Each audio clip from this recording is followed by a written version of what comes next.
guys, it's Kat, and I'm here with your weekly update. So Chuck's not here this week, so guess what? You get me. So, not a whole lot new going on this week, but there are a couple things I do want to touch on. The Friends of Fishy Business. Now, have you guys heard of this yet? I don't know, but we started it at the beginning of January of this year. And basically what it is it's going to be a membership. So you're gonna get this awesome little card filled out with your name. It's good for an entire year. And what it's going to get you is 10% off of all livestock in the store. So that's going to include your freshwater fish, your saltwater fish, your plants, and your corals, which is awesome. On top of that, with this membership, you're also going to get a free consult visit from somebody in our service team. They're going to come out, assess your tank in home, see what's going on, help you with any questions you may have, which is awesome. That in itself is just totally worth it. So make sure the next time that you're in, you ask about our Friends of Fishy Business card and how you can sign up.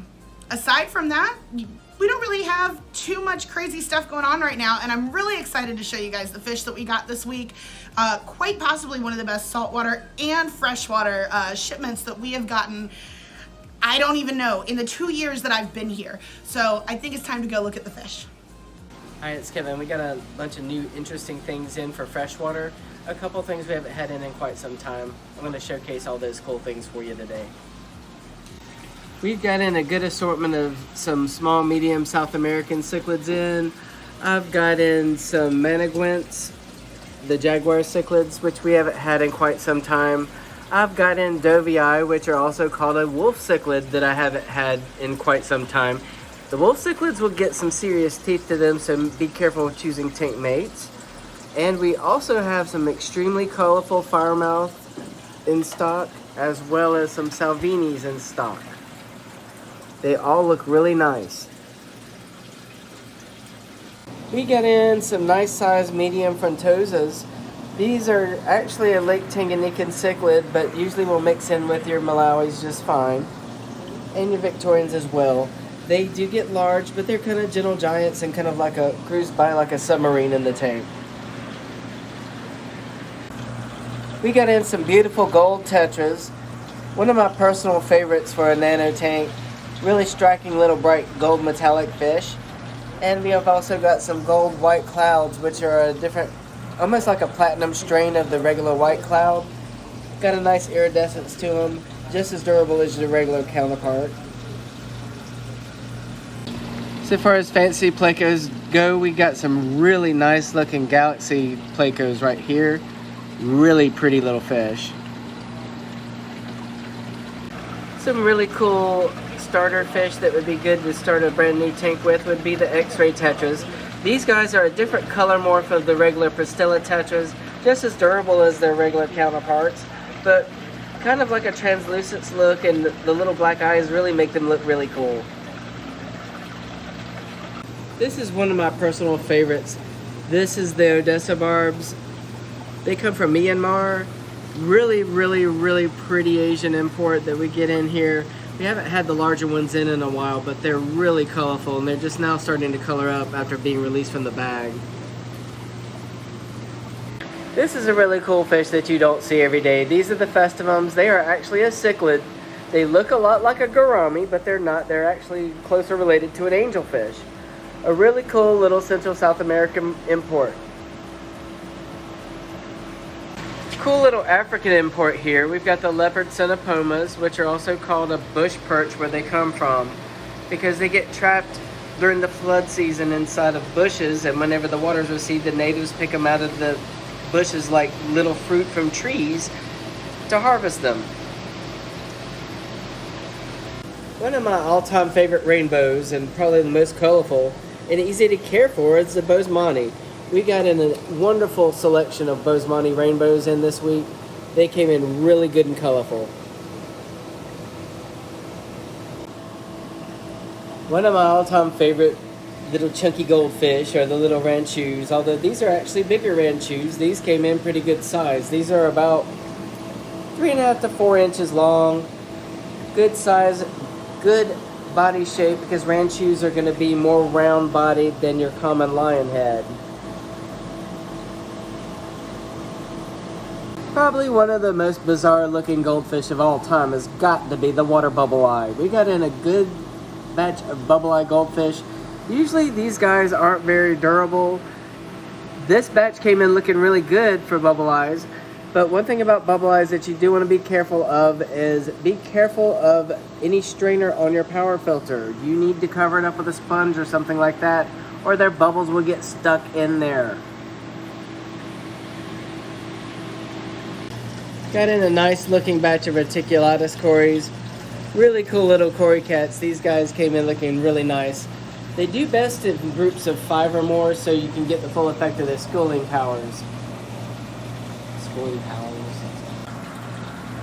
We got in some really cute little Hungsloy epistogrammas. Epistogrammas are a type of dwarf cichlid, very docile, do very well in community tanks. They are a little fussy over their water quality, just like ram cichlids are, but given the proper care, they can be some of the coolest little fish in your tank.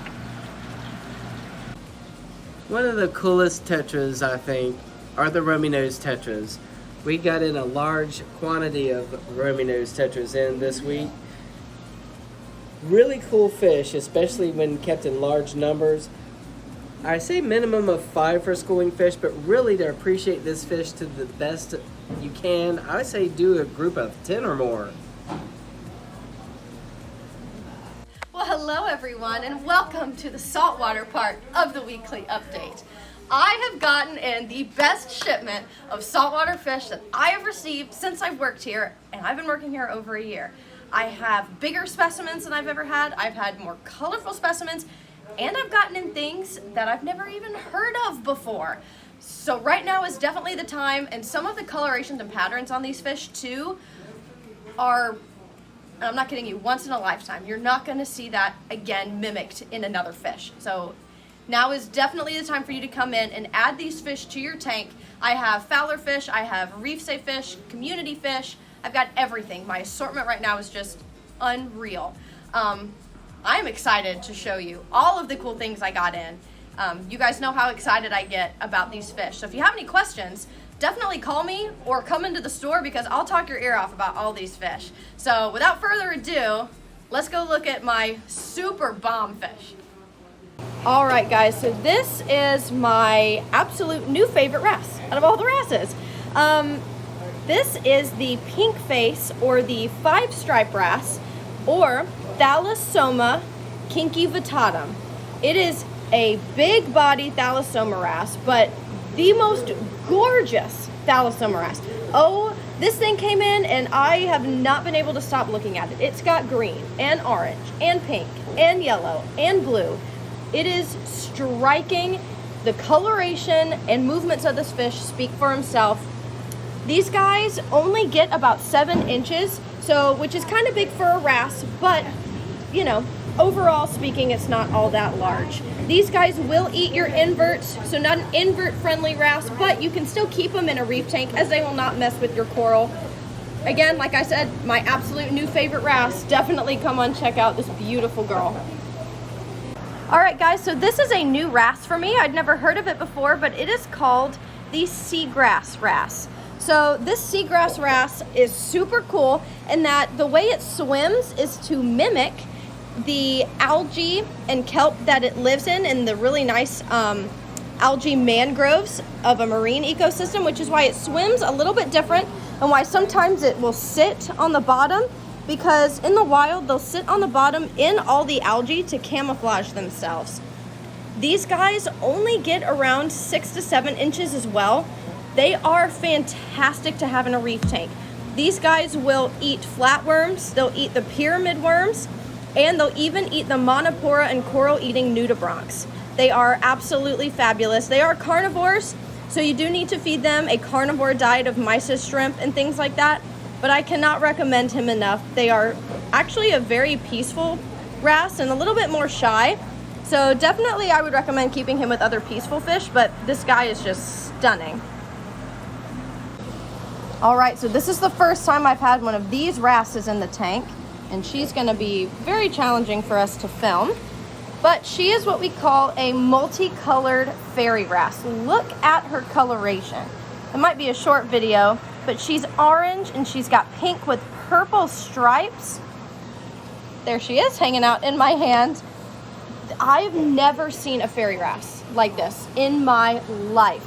The absolute pattern and coloration of this fish is just beyond anything I've ever seen, even in pictures online. Definitely a once-in-a-lifetime fish with that coloration and that, like I said, the coloration and pattern. I've said it like 3 times, but I can't get over it. I've never seen a fish like this. If you want a fish that you'll probably never see like this again, you're gonna want to come down and check out this multicolored fairy wrasse. All right, so this is one of my favorite big-bodied wrasses. This is gonna be your green bird wrasse, and so he's a little skittish, but you can kind of see him under the cave. This guy is big, large, and in charge, and he has got beautiful, beautiful emerald green body with a lime green stripe down his gill plate, and he's gonna play dead for us because he thinks that we're trying to eat him, but I'm not. And he's got beautiful lime green outlining his tail fin, dorsal fin, and caudal fin. Definitely a wrasse that doesn't play well with other wrasses, so should be the only wrasse in the tank. And make sure you do have a tight-fitting glass lid, but the green bird wrasse is just one of the most beautiful striking colored wrasses in the ocean. All right, so next up is the beautiful and definitely unique dragon wrasse. So this dragon wrasse has the beautiful white face with the 2 lines running from their eyes to their gills, the little mohawk on top of his head, and that nice striking white band down his tail. Now, dragon wrasses are unique in the way they look and in the way they swim. So where these guys live out in the oceans, they live in kelp forests. So when they swim, they'll move their bodies left to right and side to side to mimic the kelp to camouflage themselves. So he's gonna hide because he thinks we want to hurt him, but I haven't been able to get a dragon wrasse in this size, so come on in. So this is probably my favorite tank that I have in the entire store right now. It is housing about 10 to 12 different species of leopard wrasses. So leopard wrasses are definitely a smaller wrasse, so you can put more than one together, and you can also put more than one together because they are a very docile, peaceful, and friendly wrasse. So like I said, I have a plethora, 10 to 12 different leopards in here, and I have 4 different kinds of leopard wrasses in here. So in here, you're gonna see the regular ornate leopard wrasses. You're going to see the female blue star leopard wrasses. You're going to see regular leopard wrasses. I think my regular is probably still buried right now, but I have regular leopard wrasses in here, and I also have male blue stars. So again, I have regular leopards, ornate leopards, male and female. There's my regular leopard. So beautiful. All of these wrasses are such a good size. Never in my life have I ever seen leopard wrasses this size, nor have I been able to get them. If I were you, I'd come get all of these leopard wrasses and throw them in your tank. They are beautiful, peaceful. They do need a thicker, fine substrate because when I got here this morning, all 10 of them were buried. They do bury at night to keep themselves safe in the wild from nurse sharks and things like that, and it's just a very calm place for them to sleep. But this tank is stunning. You're definitely gonna wanna come see this tank of gorgeous different species of leopard wrasses for yourself. Alrighty, so this guy is the biggest monotang that I have been able to get in the store since I've worked here a little over a year now. He already has those beautiful lines that run from his gill plate all the way to his tail. His tail is already turning that translucent white color, and he already has that gold spot kind of around his eye as well. I know the lighting right now is a little bit challenging, but you can really see it in the store. But like I said, this is the biggest monotang I've gotten in, and I cannot get them often at all. So if you're looking for a different type of tang that you don't normally see to add either to a Fowler tank or a reef tank, now is the time to come pick up this really nice size medium juvenile monotang. All right, so we're gonna point out one smaller fish that I keep in the back. These are gonna be your beautiful barred zebra gobies. They have a beautiful lime green body, a beautiful turquoise blue eye, that fuchsia purple line down their gill plate, and bright orange bands that run completely down their body. As you can see, they are a schooling fish and they prefer to be in a school. I have 12 of them in here right now. and they're all gonna hang out together. They are extremely, extremely peaceful. So if you want a school of barred zebra gobies, do make sure that you only house them with other very peaceful fish, and make sure they have plenty of rock work so that when they get scared or when they are ready to sleep, they can go into the rocks and hide, which mimic holes in the rocks in the wild where they would sleep and hide as well. But I try to keep these in as much as possible. They're one of my favorite saltwater schooling fish ever. And this is a phenomenal size school that I have in here right now. So definitely, if you're looking for a reef safe, peaceful, schooling saltwater fish, I cannot recommend anything enough more than these barred zebra gobies. All right, guys, so once again, thank you for watching. We appreciate it. Hopefully you saw some awesome fish today that either you haven't seen before or you haven't seen in a while. The selection right now is just spectacular. It's, again, better than we've had in I don't know how long, and I'm so excited about it. So make sure you come down and see for yourselves. There's a lot more than what we showed in the video, so it's definitely worth it to take a drive up. Make sure you hit like and subscribe. Leave comments down below if there's anything that you guys have questions on or just want to talk to us about. So we'll see you guys next week for another weekly update. Thanks for watching.